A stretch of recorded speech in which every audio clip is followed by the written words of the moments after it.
Opposition और संविधान बचाओ संघर्ष समिति ने मिलकर भारत बंद की कॉल दी है। 10% आलाजात के रिजर्वेशन और यूनिवर्सिटी में 13 अनुकाती रोस्टर सिस्टम के खिलाफ ये बंद है। बंद को दलितों और आदिवासियों की हिमायत हासिल है।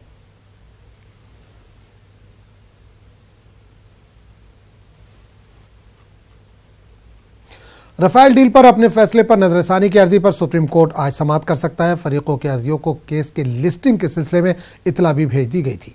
दिसंबर में अर्जी की समाअत के दौरान अदालत ने राफेल मामले में मोदी हुकूमत को क्लीन चिट दी थी। मरकजी हुकूमत ने फैसले में सीएजी की रिपोर्ट वाले हिस्से में तरमीम की मांग की थी। आपको बता दें कि हुकूमत ने राफेल डील पर आए फैसले के ताल्लुक से सुप्रीम कोर्ट में एक अर्जी दाखिल की थी, जिसमें कहा गया है कि कोर्ट ने अपने फैसले में सीएजी और पीएसी का जिक्र किया था। टाइपिंग में हुई कुछ गलतियों की वजह से इसकी गलत तशरीह की जा रही है, इसलिए कोर्ट से अपील की जाती है कि अपने फैसले में सीएजी रिपोर्ट और पीएसी की दोबारा से वजाहत करे। फजा को आलूदा करने वाले पटाखों पर पाबंदी के मामले में दाखिल अर्जी पर सुप्रीम कोर्ट आज समाअत कर सकता है। गुज़िश्ता समाअत में दिल्ली एनसीआर में पटाखों से मुतालिक सुप्रीम कोर्ट ने सवाल उठाए थे कि ग्रीन पटाखे कहां हैं।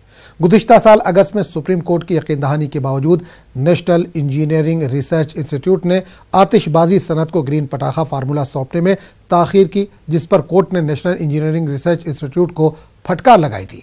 Justice A K. सीकरी ने कहा था कि हमने फजा को आलूदा करने वाले पटाखों पर पाबंदी लगाई थी ताकि कुछ नए तरीके ईजाद किए जाए, लेकिन कुछ नहीं हुआ। पटाखों से फजा को महफूज रखने के लिए कोई न कोई रास्ता निकालना होगा।